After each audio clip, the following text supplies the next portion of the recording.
चाचा मेहनत करावत है सुबह टाइम से, ध्यान से सुनिए। हमरे विराह के शीर्षक है विक्रमादित्य, राजा भर्तृहरि और गोपी चंद के जन्म।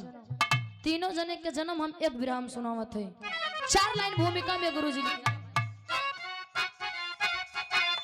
वाह। बाध पाओ में घुंघरू थिरकने लगी, हर दिशाओं में सरगम सुनाई पड़ा। मस्त लाली पे माली विचरने लगा, हर कली पे अली भी दिखाई पड़ा। अरे दिल में बसी उर्वशी कामनी, अरे खींच फूल गंधर्व सीने पे मारा।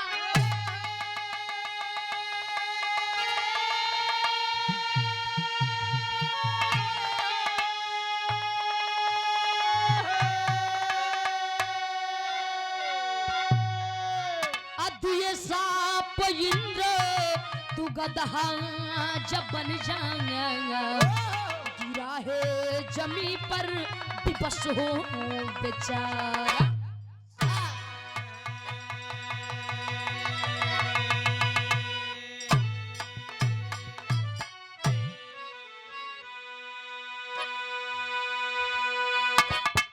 बाबूजी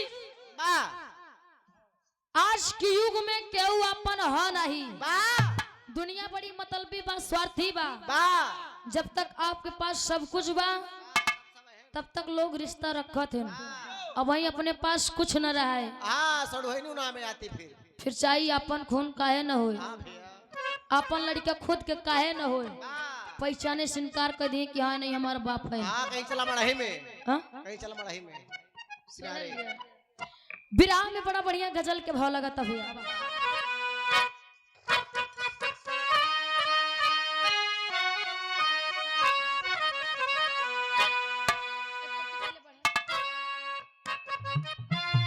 वाह है कोनो प्रेमी कहे का कहे भैया, बोले भैया। मेरे महबूब मेरे महबूब मेरे साथ बड़ा छाल किया, मेरे महबूब मेरे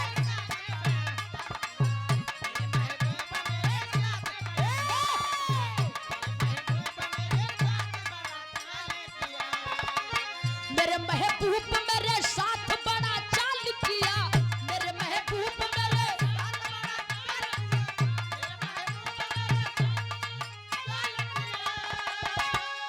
तो मेरे महबूब मेरे साथ बड़ा चाल किया, चाल किया चाल। प्यार मांगा था मैंने तो तुमसे, प्यार मांगा था रे बेवफा, प्यार मांगा था झोली में गम को डाल दिया, प्यार मांगा था।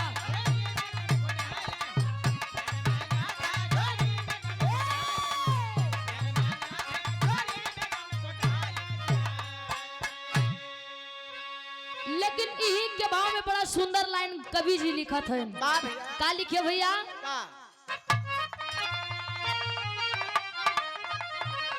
घटाए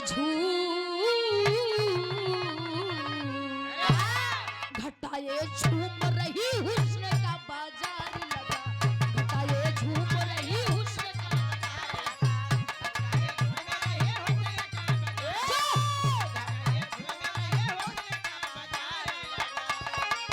घटाए झूम रही हुस्न का बाजार लगा, घटाए झूम रही हुस्न का बाजार लगा।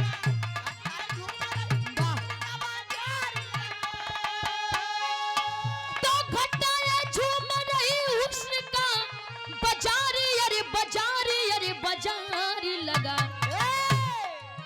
बहारे झूम रहे बहारे झूम रहे इंद्र का दरबार लगा, बहारे झूम रहे इंद्र का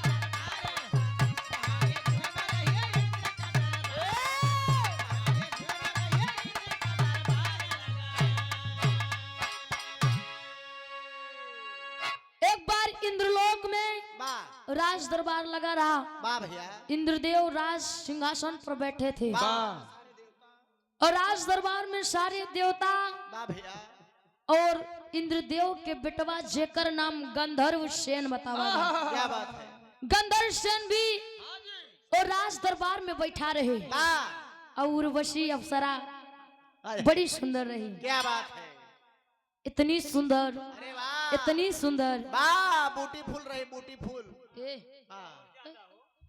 ओकरा जैसे सुंदर अप्सरा क्यों रहबे अरे नहीं वाह पूरे स्वर्गलोक में पूरे स्वर्गलोक में। हाँ भैया उर्वशी अप्सरा इंद्रदेव के राज दरबार में नृत्य करे वाह यानी कि नाच गाना के काम करे। वाह भैया एक दिन होत का भैया नजम के भाव लगाता हाय हाय हाय यही से कहानी की शुरुआत बा।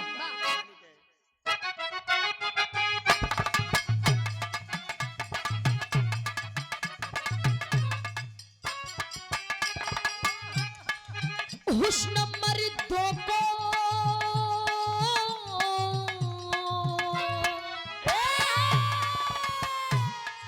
हुस्न मर्दों को मजबूर किया करता है।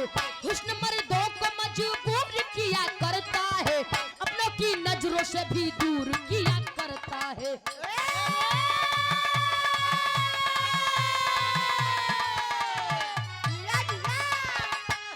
कितने फंसे इसमें अरे गणना नहीं हो पाई है।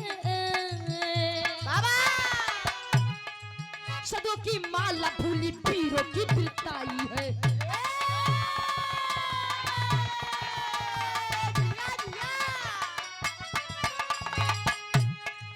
इंद्र के बेटे गंधर्व सेन की कहानी है। इंद्र के बेटे गंधर्व सेन की कहानी है। इंद्र के बेटे गंधर्व सेन की कहानी है।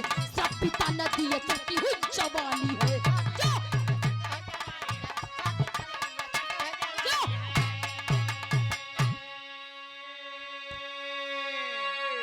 इधर उर्वशी अप्सरा और राज दरबार में नृत्य करत बा। सब लोग जब उर्वशी के देखा थे हाय हाय हाय अबाक रह गया तो लोग देखते ही रह गए। क्या बात है कितनी सुंदर अप्सरा हाय हाय हाय हई राज दरबार में नृत्य करत बा वाह और उसी राज दरबार में बैठे हुए इंद्रदेव के बेटवा गंधर्व सेन देखत हन देखते रह गए। हाँ मुंबई गंधर्व सेन सोचत हन कि हई हमार सपना त ना है। इतनी सुंदर अप्सरा तो पहली बार देखत हई। अरे वाह गंधर्व सेन सोचे कि अगर ऐसे हमार ब्याह हो जाए। हाँ काम महीना खाने ना खाई थो जिया शेर हाँ। कहे अगर ऐसे हमार ब्याह हो जाए वाह हमार जिंदगी तर जाती। क्या बात है भैया गंधर्व सेन देख के एकदम उर्वशी पे दीवाना हो गए। हाँ मुंबई अल्लाह खतन उर्वशी की सुंदरता के क्या बात है श्रृंगारे के वर्णन करत है। वाह एक लाइन तर्ज लगाता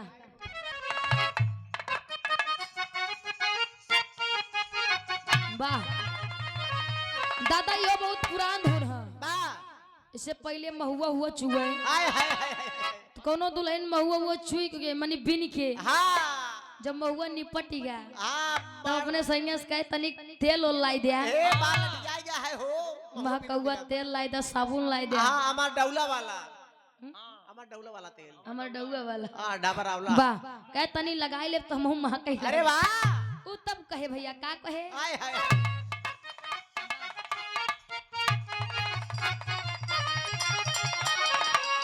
कि कुचुर कुचुर आँख करे बारू भइल जौआ कुचुर कुचुर आँख करे बारू भइल झौआ बलमा हो ले आवा गमकौआ बलमा हो ले आवा वाह लेकिन यही के भाव में गंधर्व सेन देखा था मन में विचार करत है का करे भैया वाह नाच इंद्र लोकवा में रूपवा की रानी नाच इंद्र लोकवा में रूपवा की रानी कसम से हाल हम कैसे बखानी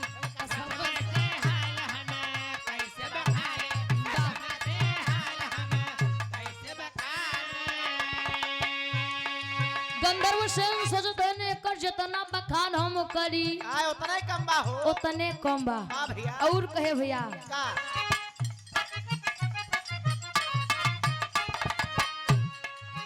तनवा पे सोहेला सोलहो सिंगरवा तनवा पे सोहेला सोलहो सिंगरवा तनवा पे सोहेला सोलहो सिंगरवा मन बहकावेला कजरा नयनवा हो कजरा नयनवा मन बहकावेला कजरा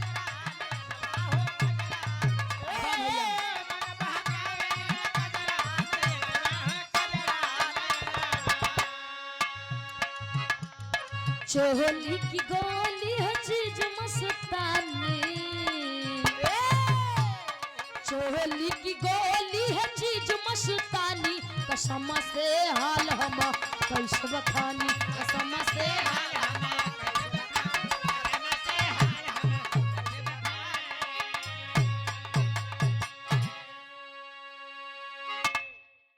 आप परम सम्मानित इस भाव को समझते हुए वाह भैया। आप राम खिलावन भारतीय वाह भैया। मखदूमपुर की पावन धरती से वाह। गार्जियन की ओर से 51 रुपए का महान आशीर्वाद और इजान मेहनत करत है वाह। ए मेहनत पे खुश होई के दादा देहन वाह। पांच के पलगी बा आशीर्वाद के चाबा वाह भैया। इधर गंधर्व सेन श्रृंगार के वर्णन करत है आए हाय अपने मने में। कि हई अप्सरा कितना बढ़िया श्रृंगार अरे करेगा वाह। हई माथ के टीका वाह। नाक के नथिया आए कान की बाली। बाल में गजरा आए हाय हाय होठ की कितना लाली। सुंदर लगत बा एकरे क्या ऊपर बात है। गंधर्व सेन देखत हन देखते देखत उनसे बर्दाश्त नहीं बा अरे वाह। एक फूल उठाई के उर्वशी के सीने पे मार देहन जब उर्वशी के सीने पे मारत है राज दरबार में सब केहू बैठा बा लोग अवाक हो गए कि आज ये गंधर्व सेनी राज दरबार में का कही देन इतने में इंद्रदेव अपन राज सिंहासन छोड़कर उठ गए क्रोध में श्राप दे दिए आए हाय हाय। ये गंधर्व सेन जाओ मैं तुम्हें श्राप देता हूँ वाह। आज तुमने मेरे मर्यादा को राज दरबार में मेरे मर्यादा को भंग कर दिया वाह। जाओ मैं तुम्हें श्राप देता हूँ मृत्युलोक में वाह। तुम गदहा बनकर रहोगे हाँ गधा वाला काम करे यहाँ। अब गुस्सा में ताव ताव में आए हाय हाय। अपने बेटे वक्त श्राप दे दे वाह भैया। इधर गंधर्व सेन हाथ जोड़ के श्राप जब सुने तुरंत अपने पिता इंद्रदेव के गोड़ पे गिर गए क्या बात है। लगन माफी मांगे कि ये पिताजी आए हाय हाय। ए पिताजी अरे हम तार लड़किया हई हाँ शब्द बैठवाई। कोनो दुश्मन नहीं जो इतना बड़ा श्राप दे दा वाह। इतनी बड़ी तो गलती नहीं करे रहे अरे एक अप्सरा के ऊपर एक फूल का मार दिन इतना बड़ा श्राप ओ देखा हो। इंद्रदेव कहन बेटा आए हाय बेटा। राज दरबार में हर कोई बैठा है आए हाय हाय हाय। हाँ? तुमने मर्यादा को भंग किया क्या है बात है। अब जो श्राप मैंने दे दिया आए गलत नहीं होगा। ये नहीं लौटेगा क्या बात है। तुमको अब इस श्राप को भोगना पड़ेगा वाह। अब गंधर्व सेन सोचन की पृथ्वी लोक पे हम गदहा बन के ओहो कैसे रहा आए हाय स्वर में सुख भोगत रहे। तब रोई के अपने पिता से गलती मानत है ओहो कि पिताजी हमके गदहा नहीं बनेगा बा जोन श्राप हमके दे श्राप के लैला वापस कह दिया हो। आज के बाद हम ऐसा गलती कबो न हाँ करब जीवन में दोबारा। इंद्रदेव के गुस्सा एकदम शांत बा आए हाय हाय। कहन बेटा जो मुंह से निकल गया आए हाय हाय सो निकल गया। सो निकल गया ये वापस नहीं होगा क्या बात है। अब तू जोन करे है कि भोगे पड़ी वाह। गंधर्व सेन कहन ठीक पिताजी हम गलती करे तो भोगे खातिर तैयार है वाह। लेकिन इस श्राप के उपाय तो कुछ होई इस श्राप से हमके मुक्ति कब मिली हम पृथ्वी लोक से कब इंद्रलोक फिर से आऊं वाह। तब बाबूजी एक लाइन तर्ज लगाता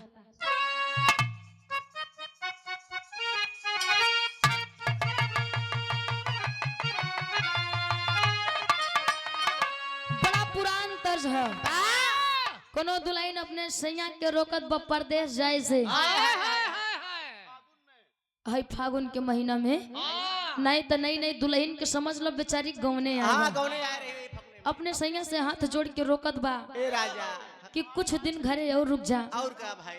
यहाँ लोग के हम ठीक से जानत पहचानत नहीं है हाँ। आए हाय। कुछ दिन और रुक जा फिर तो के रोकब ए बे हाथ में मेहंदी ना छूट जाए हो।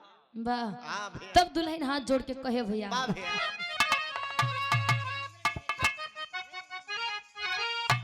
वाह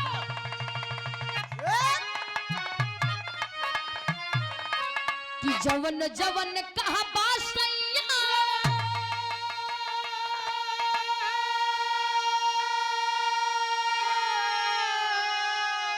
अरे माना बोझनी किया में राजा हो हाँ जोड़ते रुक जा हाय हाय कि जवन जवन कहा बासैया माना बोझनी किया में मत जा विदेश राजा चढ़ली जवानिया में मत जा विदेश राजा वाह भैया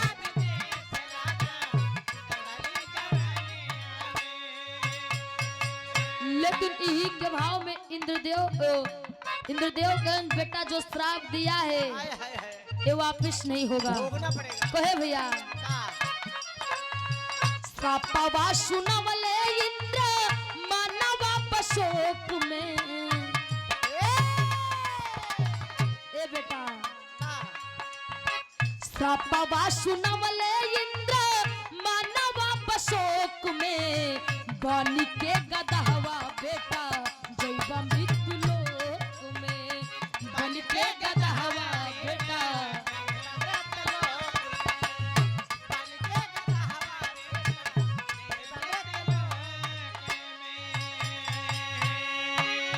इंद्रदेव कहन की तोरे श्राप के वाह जुगाड़ एक के चीज है हाय हाय हाय अब का हम अंतरे में बतावा था वाह भैया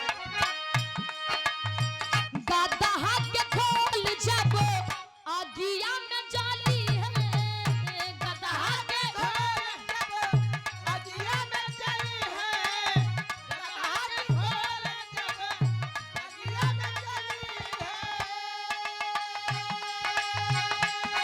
श्रापवा से मुक्ति तब तोहरा के मिली है श्रापवा से मुक्ति तब तोहरा के मिले श्रापवा से मुक्ति तब तोहरा के मिले धरती पे गिरा तुरते आइल नाही रोक में बन के गदहवा बेटा जैवा मृत्यु लोक में बन के गदहवा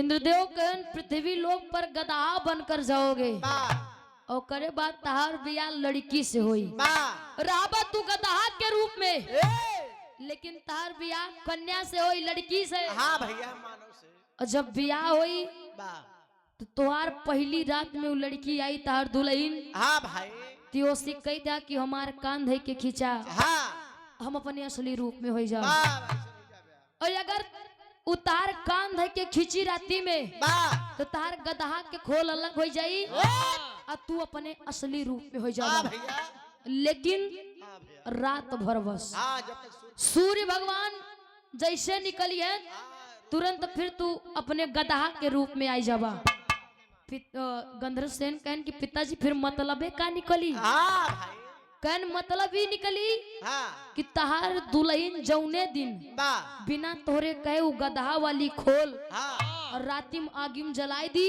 वाह उही दिन से तू उस श्राप से मुक्ति पाई जावा इंद्रलोक चला हुआ क्या बात है लेकिन एक बात ध्यान में रखना बेटा कि ई बात अपने दुल्ही से कया जिन की हमरे ई गदहा वाली खोल आगी में जलाई दा नहीं तो फिर कब हो हाँ इस श्राप से मुक्ति पौवाना वाह भैया इधर बाबूजी इंद्रदेव गदहा बन के उज्जैन शहर में बीच जंगल में आए के गिरत है इधर जंगल में गिरत है और वही जंगल में एक धोबी वाह बढ़िया घूमत टारत बा देखत है मौसम वाह करत का भैया एक लाइन तर्ज लगता हाय हाय हाय हाय तेरी के भाव में उमंगे चकनाचूर हो गए अरे उमंगे चकना चकनाचूर हो गए, चूसी पर चढ़ी काली माँ रबी लुटाया नूर यारे नूर यारे। उमंगे चकनाचूर हो गए, चूसी पर चढ़ी काली माँ रबी लुटाया नूर, उमंगे चकनाचूर हो गए। इधर बाबूजी गंधर्व सेन बेचारू एकदम लाचार होई के गदहा के रूप में जंगल में गिरत हन। जब धोबी देखा था गंधर्व सेन के गदहा के रूप में तो करत का भैया एक लाइन तर्ज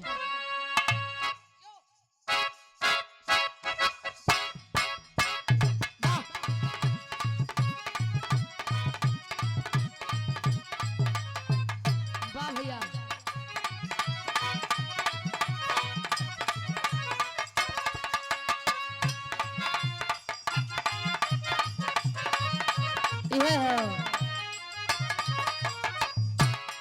यह गीत बड़ा पुराना 2003 के है। दिनेश लाल यादव उर्फ निरहुआ 2003 में गाय के एकदम ही से वायरल हो गए। आज निरहु निरहु हो गए। कहे भैया दुल्हन रहे बीमार,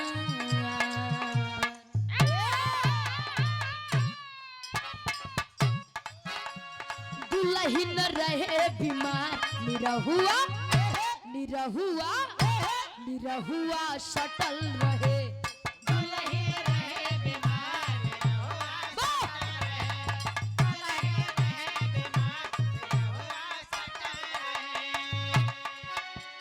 मंगर चाहे सोमार हरदम डटल रहे, मंगर चाहे सोमार हरदम डटल रहे, दुल्हन अरे दुल्हन अरे दुल्हन रहे बीमार, निरहुआ निरहुआ निरहुआ सटल रहे, दुल्हन रहे बीमार, निरहुआ सटल रहे। लेकिन यही के भाव में जब वो धोबी गंधर्व सेन के गदहा के रूप में देखत वक्त एकदम खुश हो गया। का करे भैया चेहरे पे मुस्कान,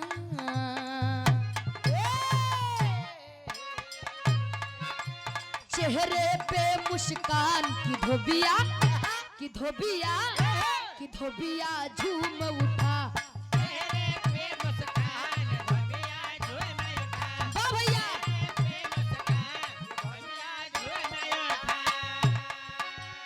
होई के चला उतान की धोबिया झूम उठा, होई के चला उतान की धोबिया झूम उठा, चेहरे पे अरे चेहरे पे अरे चेहरे पे मुस्कान की धोबिया झूम उठा,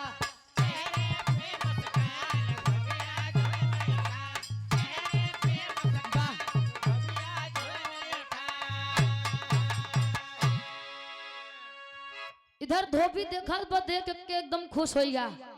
कहे बताओ इतना हट्टा काटा मोटा देखा इतना मोटा गधा आज तक तो हम देखबे नहीं भाई। आ सारे चाठ दुआरे बांधे यही उन्हन कितना खवाई दे ही नहीं लगत बा। अकेला दिन थक गया थे। अब भाई ने गट्ठा कपड़ा लाद के और नदी तक लग चला जाए तो सार बैठ मारा बहुत कमजोर बा हमारा गधा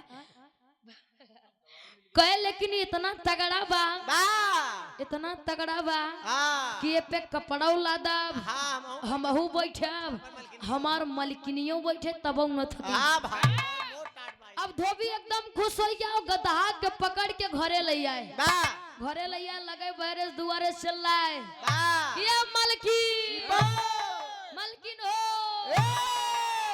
अब अंदर से धोबी नियम मने मन गरियावत बा चला आए के दही जरूर न गाजा पी के एक कौनो काम धाम तो हा नहीं जब देखा चिल्लाता ही रहा गाजा पी कहे कहां बुलावा थया तो कौनो काम नहीं है धोबीवा कहे पहले बहरे वो और जब बहरे धोबी नहीं देखा था इन गंधर्व सेन के गधा के रूप में एकदम देख के खुश हो गई कहीं कहो कितने पाया कितने खरीदा कहाँ मिला हाँ कहाँ पाया धोबीवा कहे रे पगली शांत रहो बा आ तनी आराम से बोल। धीरे धीरे बोल धीरे देख ई गधा हम खरीदे नहीं बा वही जंगलवा में चरत रहा पाए हाँ लेकिन देख केहू से बताया जीन ए नहीं तो अगर मेहरारू के जात बड़ी लबलबाई होती हाँ भाई लगा गावे सखी सहेलिन से हाँ कि हमारे वो पाइन है बा तो झूठाइयों कौनो कह देंगे कि नहीं हमारे हाँ भाई तो गधा से फिर हाथ धोबू हाँ देख पड़ी धोबेनिया कही हमका पागल समझे बा आए बताओ इतना बढ़िया घरे आए बा बा हम गवाई देव ए कहे देख टेंशन जिले हमें केहू बताओ बना ना भाई तो भी कन ठीक बजा जल्दी से घरे से चंदन उंदन लई आ हाँ हरदी लाओ हरदी लाओ हरदी हरदी उर्दी लई आओ जल्दी से ठीक हाँ ठीक है का नहीं कोनो नजरिया दिए आए फिर हाय घबराई हाय जाए थोड़ी गुड़ लाइक खिलाई दे जोने मैं आए जिया से आई वाला काम इधर बाबूजी बा जल्दी से लई आए कि चंदन उंदन ठीक दी हाँ भाई लेकिन उज्जैन सार के जो राजा साहब रहे आए हाय राजा साहब के यहाँ धोबी काम करते रहे बा भाई कपड़ा धोवत रहे जब राजा साहब के यहाँ काम करे जाए बा तो राजा साहब के एक बिटिया बड़ी सुंदर रही बा चौक के भाव लगाता भैया वाह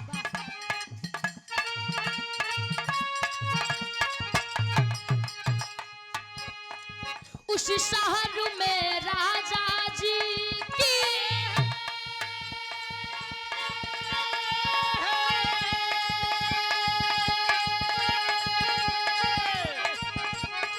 लड़की बड़ी सयानी थी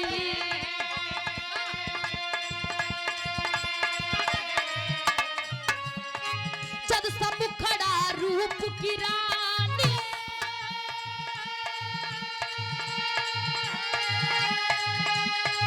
चढ़ती हुई जवानी थी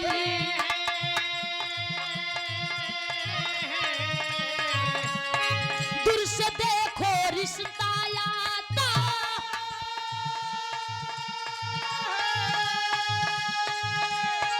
बात नहीं बन पाती थी धोबी धोबी न चर्चा करते धोबी धोबी न चर्चा करते गधा को विरासत आती।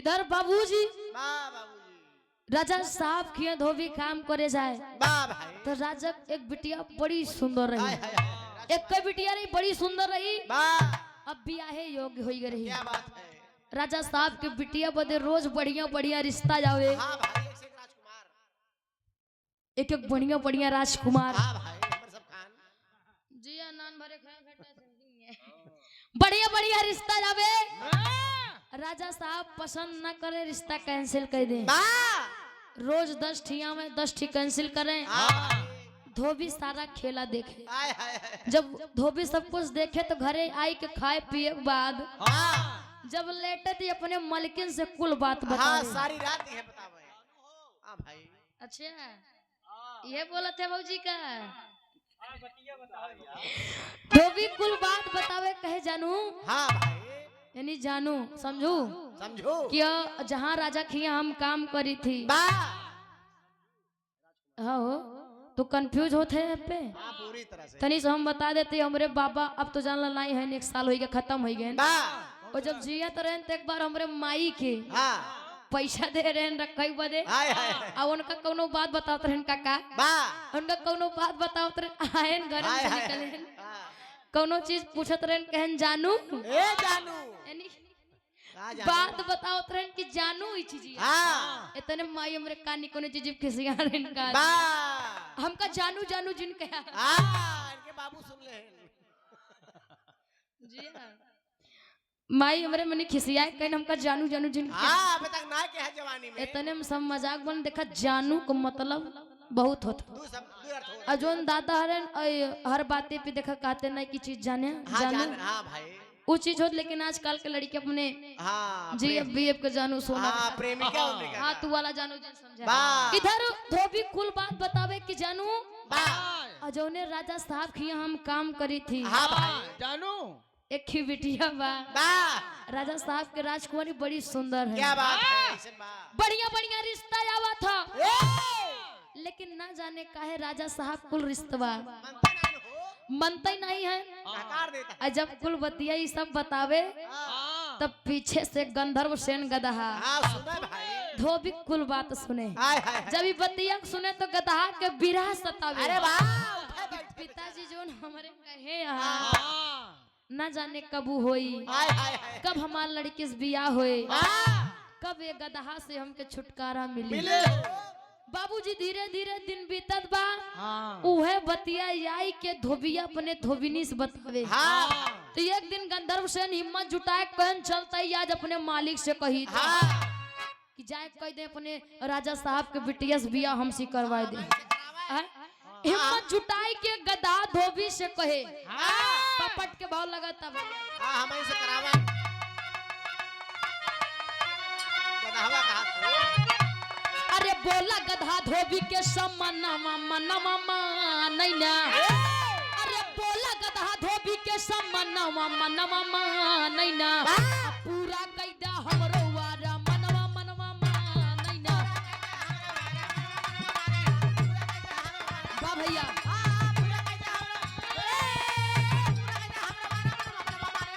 जिया जिया जिया जिया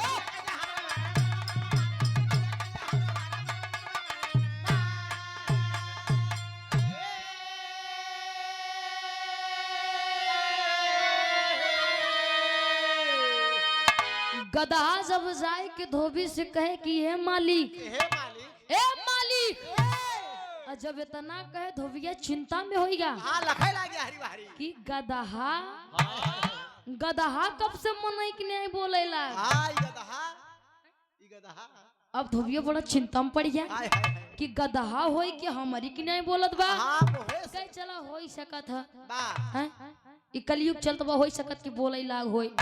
कहे अच्छा ठीक बा का कहे चाहत है दिक्कत बा गदावा कैसे मालिक ए जोन रतिया में आई के कुल बतिया बा मलकिन से बतावा था बा हमरे दिल में एक अरमान बा हाय हाय हाय जाए के अपने वो नहीं राजा साहब से कह दे बा कि अपने बिटिया के बियाह हमसे कराए दे बा हमसे कराए दे।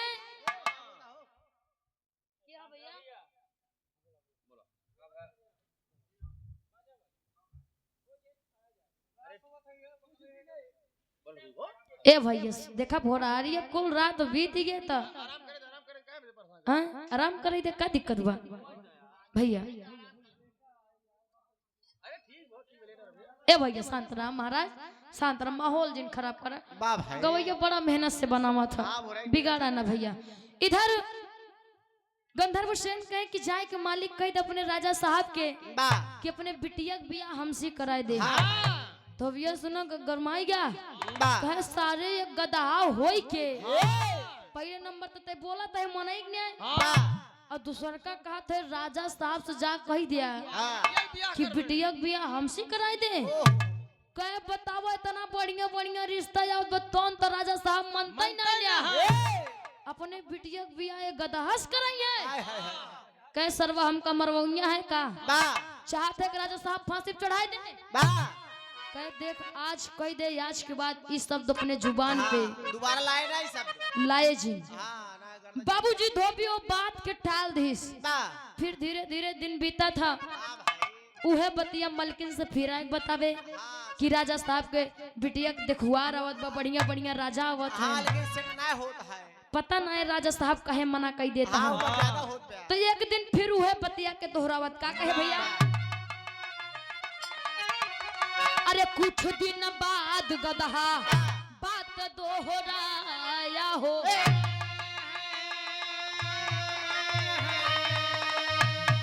और राजा जी से धोबी जाके अरे जी सुनाया हो।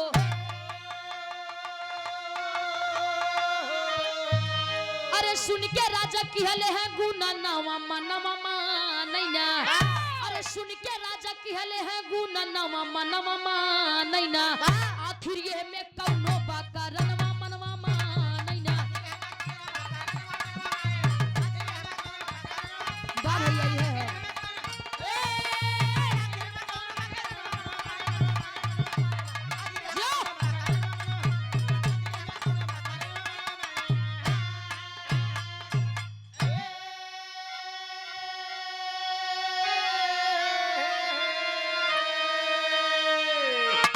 कुछ दिन बाद फिर वह बतिया के गदहा दोहराइस वाह कि मालिक काहे ना एक बार हमार संदेशवा हाँ सुनाई दे अपने राजा से कही देता। हमार माई बाप एक बार आप कही दो करे बाद जोन होई हम झेल ले, वाह लेकिन एक बार हमार इस संदेश अपने महाराज तक पहुंचाए दे। धोबी बड़ा चिंता में हो गए कि अब हम करी तो करी का। हाय हाय हाय आई गदहा होई के रोज हम सिखात बा। हाँ भाई गदहावा कहे देखा मालिक हाँ भैया तो हमार भगवान हमार पिता हमार मालिक सब कुछ है, हाँ भाई कैसे हमका जियाए है या बाप रे बाप। तो सब कुछ है या तो काई एक हमार बात न मन बा। धोबी के जब सारे चले तना कहते है हाँ ये रे संतोष कह के तो चलो ठीक भाई जीरक संतोष कह के इतार संदेश अपने राजा साहब तक जरूर पहुंचो। वाह इधर धोबिया चल दिस राजा साहब से पहले जाए के हाथ जोड़ के निवेदन करे कि ये राजा साहब हम जो न भाई बोले चलते ही ठीक लगी तो कोनो बात नहीं, अगर हम कुछ गलत का तो हमरे गलती के माफ कर दा। राजा साहब कहन तुम मेरे प्रजा हो, अब तू लोग हमार प्रजा है तार लोग के बात न सुनब ते राजा कोनो मतलब नहीं बा निकली न जोन तू कहे चाहता सब सब कहा। हाँ भाई निडर होई के धोबिया कहे महाराज हम ही हैं कहे चाहते बा कि हम एक ठीक गदहा जी आए है हाय हाय हाय और गदहा हमरे और आपके जैसे बोला था बा सर्वर रोज कहत हाय हाय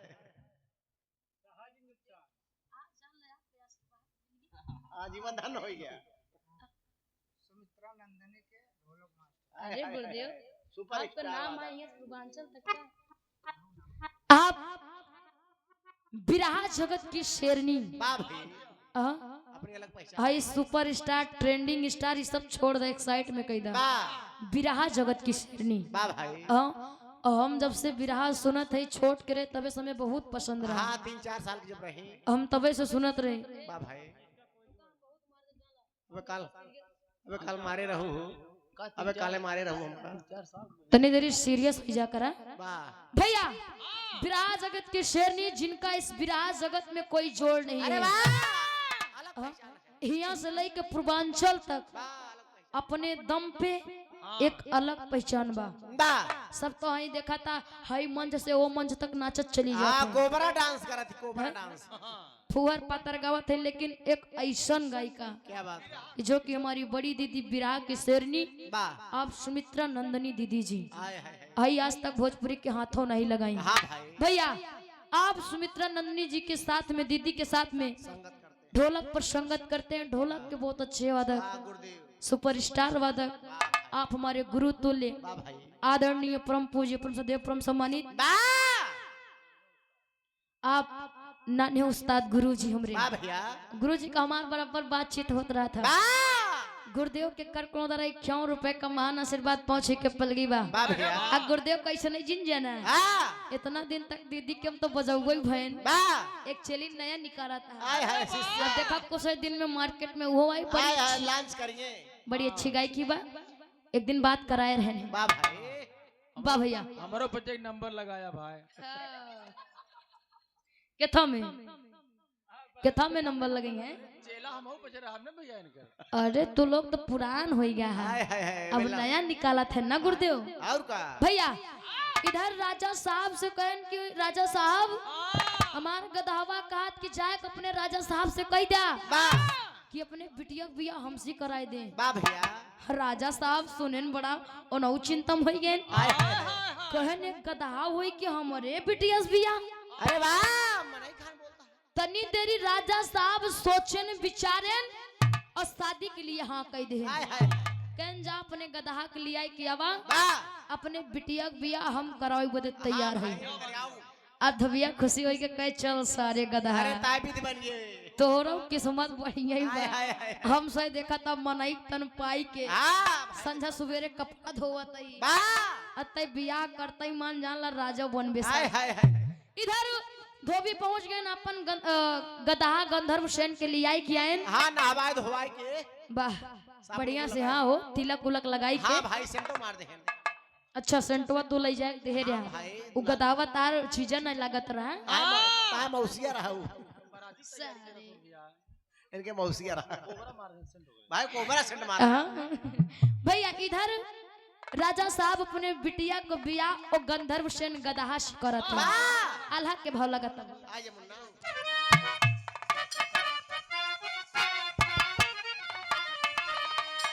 अरे मीटे ना मिटाला खाली विधि के विधनमा भैया मीटे ना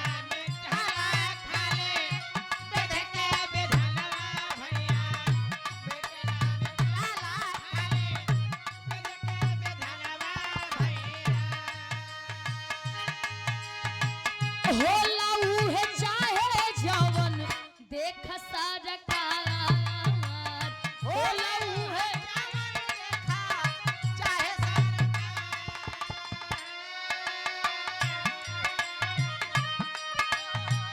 कुछ दूर राजा साहब किला बनवले भैया कुछ दूर राजा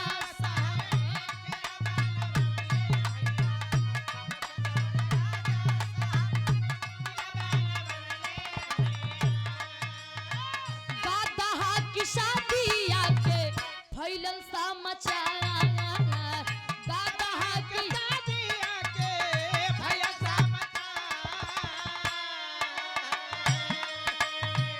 राजा जी के बिटिया के गदहा दुल्हवा बाबू राजा जी के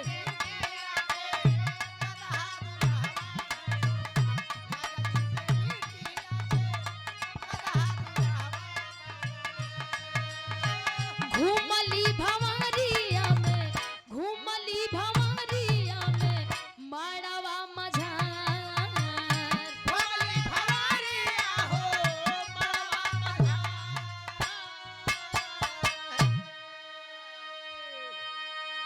इधर बाबूजी गंधर्व सेन गदहा के बियाह राजा साहब के बिटिया से होएगा।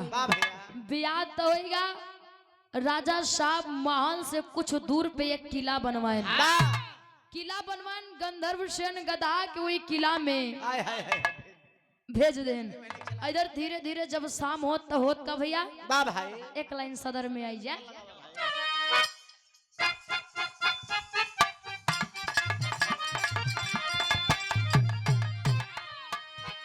धीरे धीरे आई गई रात का समैया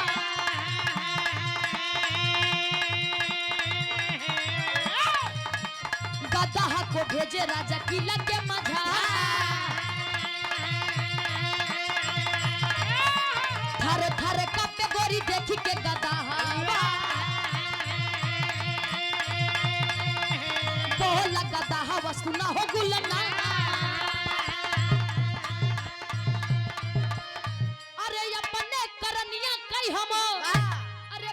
ही पपवा कान धर के खींचा मिट्टी सारा यंधिया आरी हो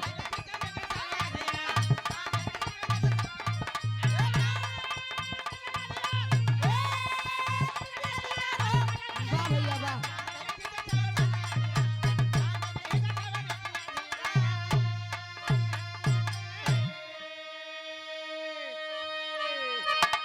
इधर जब धीरे धीरे दिन बीता तब दिन बैठे वाला बा और राजा साहब बड़ा चिंता में हैं कि अपने बिटिया के बियाह एक गदहा से तो कई दिन लेकिन पता नहीं वो गदहा के रूप में दानव है कि मानव है कि देवता है कई अगर इहो हो सकत है कि गदहा के रूप में कोनो दानव होई तो हमरे बिटिया के मार डाली। राजा साहब विचार करें कहे न पहली रात में अपने बिटिया का ना भेजा।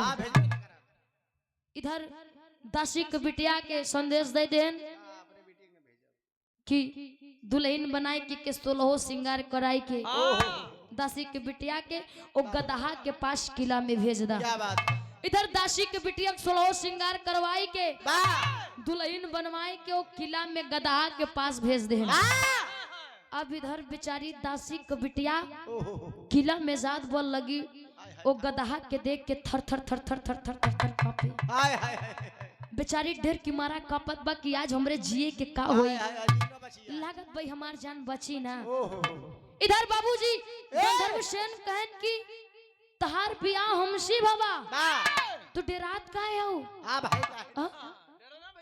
हम तो के कुछ करब थोड़ी ना कह देखा हमार दुल्हन हो आज से हमार जीवन संगनी हो वाह भाई जोन जोन हम काती हो तने करा वाह कह हमारी एक कान धई के खींचा वाह अब बहन देखा गधा से हम मनई बनी जा अरे वाह एकदम सुंदर नौजवान हैंडसम वाह अब बेचारी दासी की बिटिया करवे का करे हाय हाय हाय गंधर्व सेन जोन कहन उहे बेचारी कान धई के खींचिस वाह गंधर्व सेन के गधा वाली खोल अलग हो गए हाँ।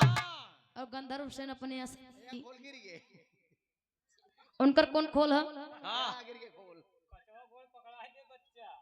सलिया उतारा था भैया को खोलिया उतारा ये था। खोल गया अच्छा वो खोल है हाँ अतहार जो जिन चमड़क खोल उतरवाए ने वाह हाँ सुधरा तो नहीं ना चाचा इनका हम सुधर थोड़ा थक जाते हैं हाँ थक जात बेचारे ये नंचू चाचा हमारे न सुधरी है ये इधर बाबूजी कहानी पे गौर करो। हाँ कार्य कर इधर बाबूजी बेचारी कान धई के खींचिस गधा के खोल अलग हो गया गंधर्व सेन अपने असली रूप में आई गए दोनों जने के ठीक ठाक रात बीती और दासी की बिटिया एकदम खुश बा कि हमार जान बची गई जान ला ये मनई के रूप में हो गए वाह गधा से हाय हाय हाय बेचारी के कुल डर निकल गया वाह दोनों जने को बढ़िया रात बीती और दोनों जने सोई गए वाह जब सुबह होत बस सूर्य भगवान मुड़े पे हाय हाय हाय तो देखा था गंधर्व सेन फिर हुए गधा के रूप में हाँ रोशनी पड़ते मान रोशनी पड़ते मान फिर अपने रूप में गधा के वाह और दासी की बिटिया काम हो ही गया वो किला से निकली हाँ जीव बची लाखों एकदम हंसत खिलखिलात हाँ जान बची लाखों पाए लौट कूदो घर को आए वाह जान बची तो लाखों पाए वाह बेचारी एकदम खुश होई के किला से जात बा हाय हाय हाय तो अंटा पे खड़ा होई के राजा साहब बड़े ध्यान से देखत है ओहो कि दासी